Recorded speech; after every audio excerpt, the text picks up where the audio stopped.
We're out here trying to be brands all the time. Everything has to be scalable, marketable, optimized for engagement. You bake cookies, and suddenly someone's like, you should open a bakery. No, Karen. Maybe I just want to stress eat cookie dough while watching crime documentaries in peace. Not everything you're good at needs to become a career. You don't need to monetize your passion to prove it's valid. In fact, sometimes protecting your passion means not turning it into a paycheck. Let it be sacred. Let it stay weird. Let it be yours, free from the spreadsheets and performance reviews. A hobby that feeds your soul is worth more than a side hustle that drains it. So if you're out here wondering, why hasn't my passion turned into profit? Maybe ask a different question. Like, is this thing still bringing me joy? That's a better currency. Your passion can exist purely to remind you that you're alive, curious, creative, not just a machine cranking out productivity. Some of the happiest people I know have boring jobs and incredible hobbies. They clock out, go home and build model trains or write poetry or DJ obscure jazz funk remixes in their garage. And guess what? They're not failures, they're free. They know something we've forgotten. You don't need to earn from something to make it meaningful. Sometimes the most powerful kind of success is keeping your passion pure, untouched by the pressure to prove it's worth something. You know, hustle culture is out of hand when people are proud to say things like, I only slept for 2 hours last night. Like, congratulations, you're exhausted and one caffeine shortage away from crying in a conference room. Somewhere we decided that being overworked is a badge of honor. Rise and grind. They say, like we're all auditioning for some weird motivational poster. But let's call it what it is: stress in a hoodie. It's anxiety with a Canva logo. We've glamorized the grind so much that people feel guilty for taking a lunch break. You open Instagram and there's someone jogging while closing a real estate deal, replying to emails, and also breastfeeding twins, and suddenly you feel lazy for enjoying a Saturday. But here's a wild thought. Rest is not laziness. It's survival. You're not a robot, you're a person. Chill. Hustle culture sells this dream that if you just work hard enough, success will come. No breaks, no boundaries, just vibes and burnout. But the truth is, hustle doesn't always lead to happiness. Sometimes it just leads to high blood pressure and unread therapy emails. You'll see these grind-set gurus yelling, sleep is for the weak. Meanwhile, their eye is twitching and they've forgotten what sunlight looks like. Listen, you can work hard and still be kind to yourself. You don't have to sacrifice your health, your joy, your relationships just to look productive. Because at the end of the day, no one gives you a trophy for being the most stressed person in the office. You just get heartburn, a sore back, and maybe a free keychain during company appreciation week. And let's not forget, most of hustle culture is just marketing. It's capitalism's way of saying, if you fail, it's your fault because you didn't grind hard enough. It ignores inequality, mental health, burnout, and basic human needs. It turns success into a moral achievement, like poor people just aren't trying hard enough. That's not motivation, that's manipulation. And worst of all, it doesn't even deliver what it promises.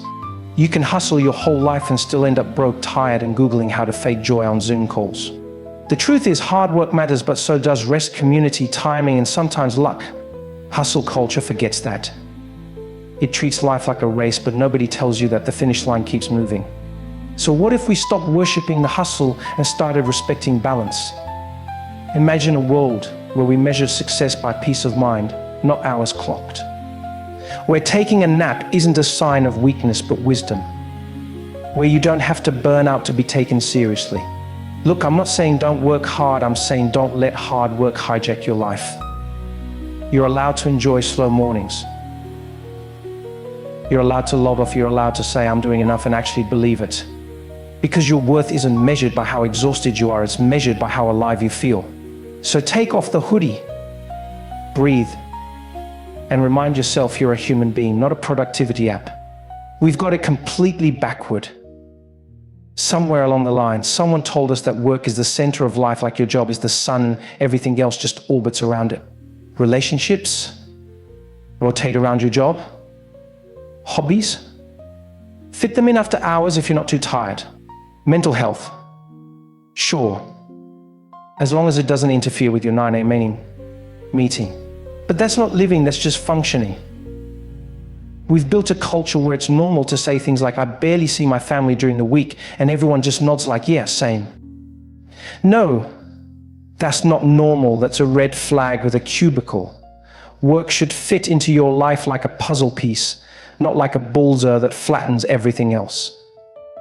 You weren't born to pay bills and check emails. You were born to live, laugh, cry, dance, and maybe complain about bills, but not 24/7. Look, I'm not saying don't work. Unless you're rich, in case, hi, I'm available for adoption, work is necessary. It gives structure, purpose, and yes, money for snacks. But it's supposed to support your life, not consume it. Your job is not your soulmate. It's not supposed to be your everything. You don't see anyone getting married to their office printer like I'm Tufarabas and Almin toner and Injan paper trays. But somehow we treat jobs like romantic partners. We stay in toxic roles because it's stable or it looks good on paper, even though it's draining our soul like it's got a leak. And don't even get me started on companies calling employees family. Brew, if we're family, where's my inheritance? Let's not confuse labor with love. So what's the fix? Boundaries, actual ones. Clock out and mean it. Use your vacation days without guilt, that's why they exist. Make time for the things that make you feel human, your friends, your family, your weird little hobbies that bring you joy for no reason. Redefine success, not by how many hours you worked, but by how many moments you actually lived. Because at the end of the day, nobody's going to stand at your funeral and say, he was always in stay and see. They're going to talk about who you were, how you loved, how you made them laugh, and maybe how you always brought snacks to the party. Let work be part of your life, not the whole plot. Let's be honest, comparison used to be local. Back in the day, you just compare yourself to the neighbor with a fancy car, or that one cousin who got straight A's and still made you look bad at Christmas. But now, comparison went global. It got Wi-Fi, a LinkedIn profile, and an MBA from Harvard. You open the app and suddenly you're bombarded by people announcing promotions, funding rounds, TED Talks, and that one guy who accidentally became CEO of 3 startups by 27. And you're just sitting there like, I put on pants today, does that count for anything? The truth is, LinkedIn isn't just a resume, it's a curated highlight reel. It's everyone's greatest hits album. But we're out here comparing that to our behind the scenes bloopers. No wonder Joy's packing its bags and leaving the group chat. Now don't get me wrong, celebrating success is great. I'm not anti-achievement. If you got a promotion, congrats. If you started a business, amazing. But the problem is when we turn someone else's win into our own insecurity. Like, why does their story suddenly make us feel smaller? We forget that life isn't a race, it's more like a buffet. Everyone's picking different things, and just because someone else got the sushi doesn't mean you can't enjoy the curry. But LinkedIn turns everything into competition. Someone posts, excited to announce I've joined Jigs, and suddenly you're spiraling like, should I go back to school? Should I learn to code? Should I just move to the woods and become a raccoon? Stop. Breathe.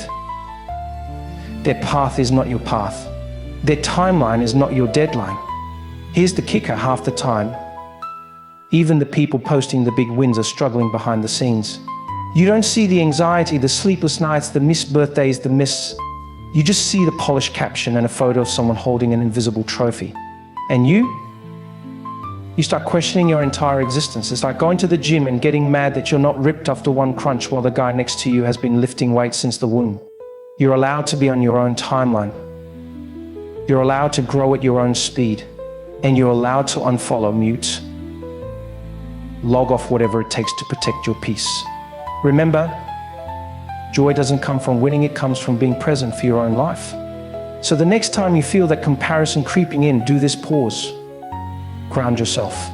List 3 things that are going right in your world, even if it's just I made a decent cup of coffee or I didn't cry on public transport today. That's a win. Remind yourself that nobody's path is straight. Everyone's figuring it out. And LinkedIn, it's just a highlight reel. It's not real life. Real life is messy, slow, funny, sad, weird, and full of plot twists.